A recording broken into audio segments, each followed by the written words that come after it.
Mike, have you talked to Tua, and what have you observed from his condition?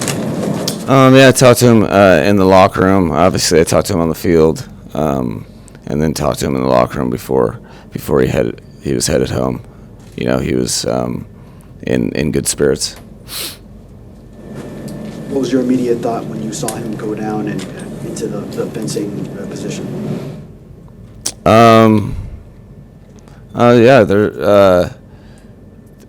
My thought was concern, and I was just worried about my guy. So, it's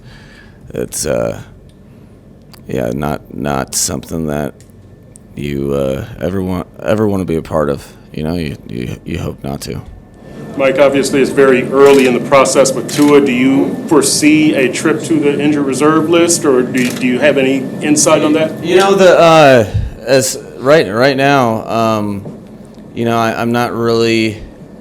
It's more about you know, getting a proper procedural evaluation tomorrow and taking it one day at a time. The furthest thing from my mind is you know, what is the timeline? You know, I want to know. We just need to evaluate, and you know, I'm just worried about my you know, my teammate, and like the rest of the guys are. But we'll get more information tomorrow, and then take it day by day from there. Mike, regardless of how he progresses through protocol from here, how will what happened in 2022 impact how you and the team handle Tua this time around? I think it's important to approach each and every situation to the, you know, much like approach every injury with it, which is basically, all right, we're going to handle this particular situation with this particular player. You know, every situation is unique to its own. So, you know, I think there's, you know, for me, I'm not worried about anything that's out of my hands in terms of, I'm just worried about the human being, and you know, he'll drive the ship when we get the appropriate information. But it's day by day health is what, you know, I've you know, really try to approach all the stuff that way, particularly with concussions. Like, do you think it's safe for Tua to play football, considering he's had 4 concussions in, I think, 4 or 5 years? Yeah, I think that's from a medical standpoint. That's I don't approach things that I'm far inferior of expertise. I'm just there to support my teammate, like I said, and you know, I think you know, there's for me to go ahead and forecast things that I don't know in my non-field of expertise, I don't think that's appropriate. I think we'll find out some more information tomorrow in terms of where Tua's at. He'll you know, be able to spend a good amount of time being evaluated, and then we'll have conversations and progress as appropriate. But you know, I'm like the rest of his teammates who he went around the locker room and connected with. You know, trying to keep, as a leader, he was trying to keep the guys' heads up, and he'll be in the office tomorrow to have the appropriate care. Mike, even before that injury, it wasn't the kind of night you probably expected. How do you explain what laid out there tonight? Ooh, you know, it's a tough one. That you know, I think there was a lot of high expectations and ambitions for the game. fully knowing that it was going to be a tough one. But I think every person on the team would tell you when playing a good football team, if you're minus 3 or 4, whatever it was, and then with the fourth downs on top of that, like no one foresaw that. So I don't think you can win. You might be able to win 1 out of 100 with those the nuts and bolts of that, and I think that's the main thing that the football team is feeling is supreme disappointment, because it's they've put a lot into it. They have high expectations, and you can't even evaluate appropriately when you're playing football that way and giving it to the opponent, and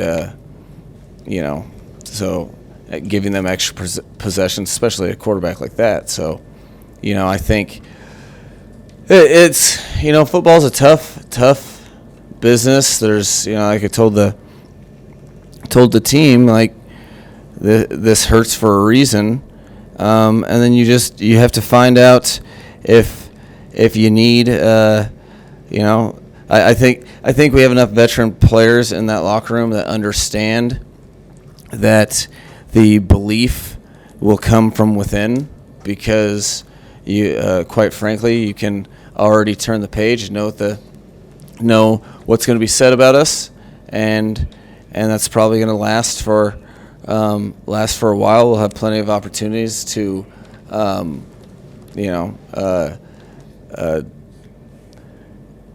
really take the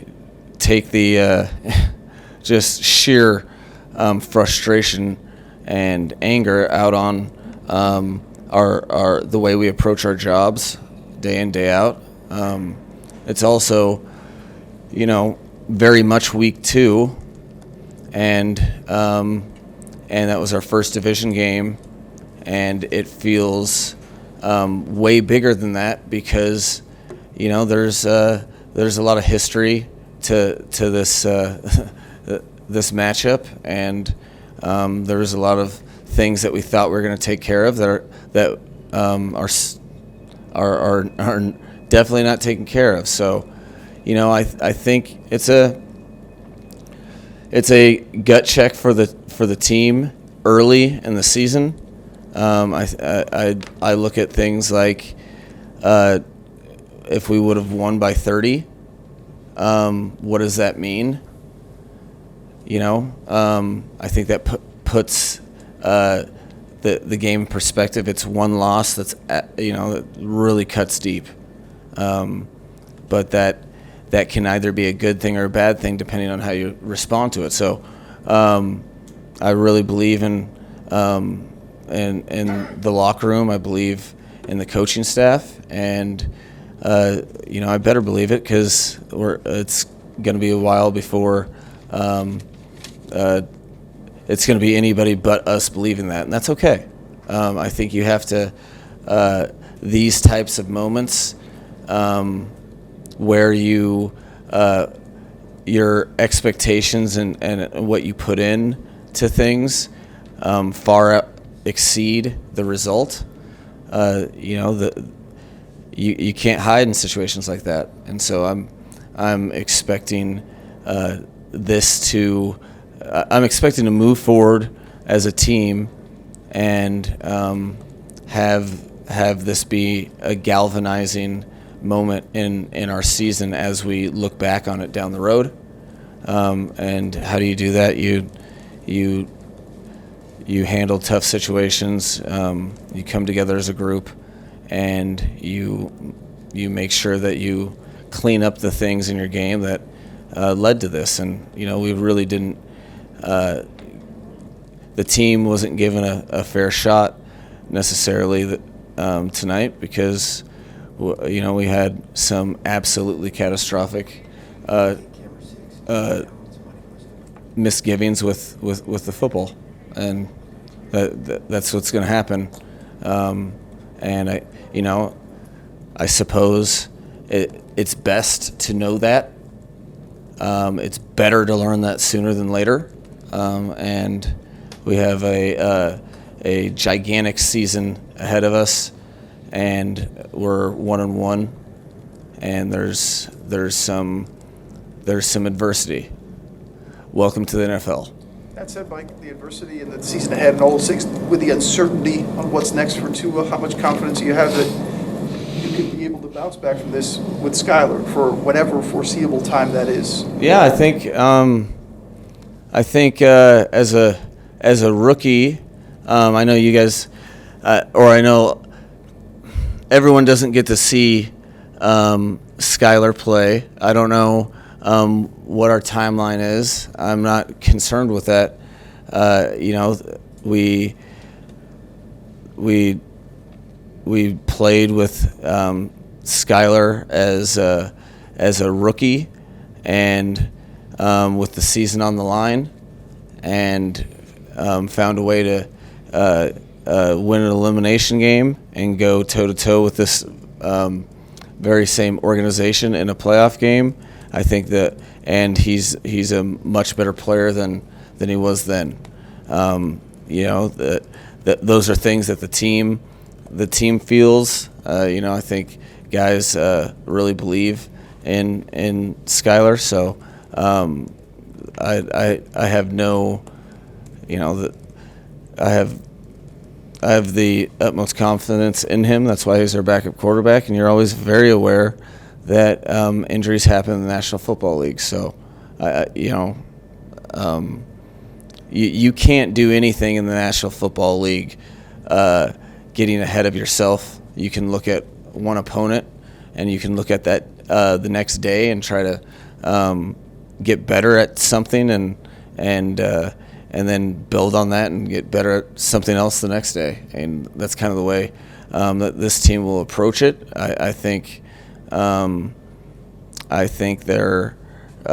have a very experienced team with a lot of leaders, and leadership is called upon in moments like this. So I don't see people putting all their this was not the Super Bowl, although it's a very, very hard game to take. I know this is imprinted. This will be imprinted in the minds of all our guys for the rest of the season for sure. And there's storylines evolve, and every single year in a multitude of ways, and you have to, as a team, just like you can't a season ago or the season previous, that it was new to the team to get excessive praise. That's something that you have to defend yourself against. And then on the same token, when you're 1-1 and there's going to be a million people that say we can't, and so you have to decide if you want everyone to be right or wrong. I think that's what's at stake is is your team motivated by outside sources, or is your team worried about the right stuff and getting better and continuing to evolve as a team together? So adverse times really, really suck on the front end, but are very, very validating when you push through them, especially on a team collectively. So that's what we'll be chasing here in the near future. You've grown particularly close to Tua. I was curious how you just focus your mind completely on football right after seeing a scene like that. I think you gave him a kiss on the side of the head when he walked off the field. How do you coach the rest of that game, thinking about his well-being? Yeah, I always have those extremely human moments, just with all the things that come in football. In particular, injuries are difficult for me, but at the same time, there's so many people depending on my focus that if I don't really see that there's a lot of other people that are also depending on me, just like Tua is. So you have to look at it like that. That's where my mind goes.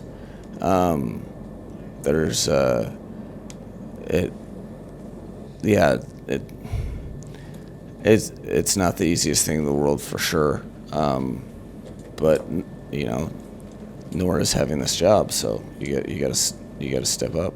We saw Tehran in and out, and is he okay? I'll get more information. I don't really. He was battling, and I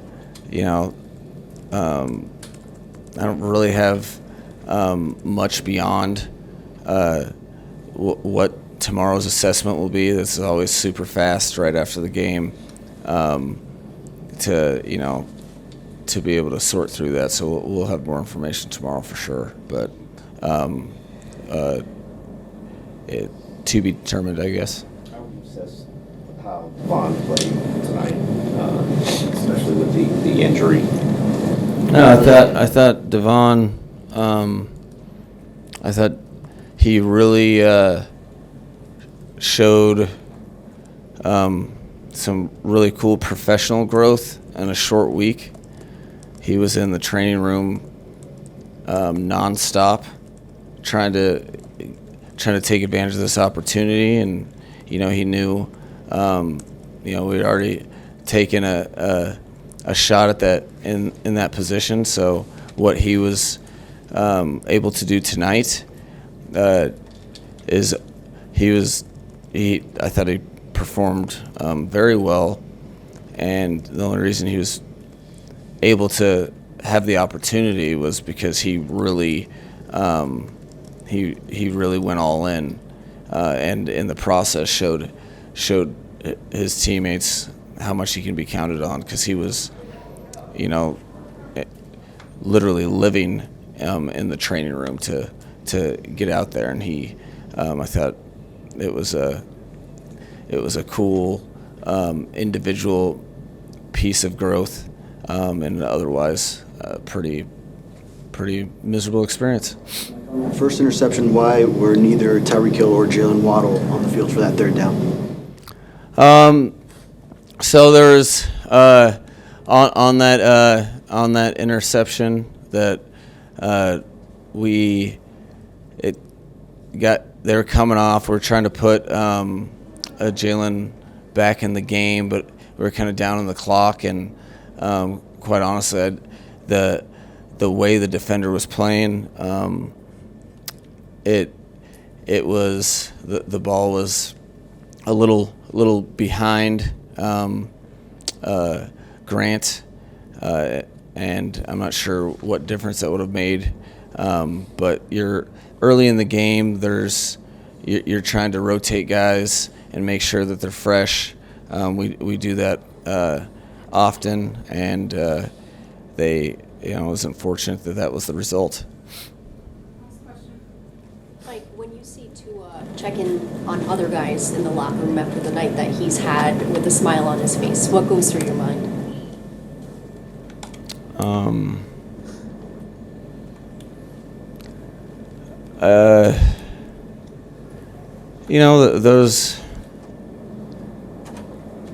how much he loves his teammates, and how much he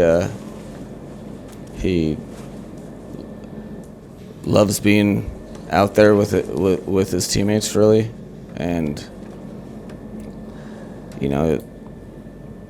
just another example of his great character and leadership. I think that when something happens to an individual and you see their response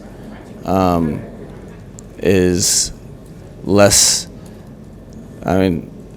he's concerned about his teammates. That tells you everything about the type of person he is, and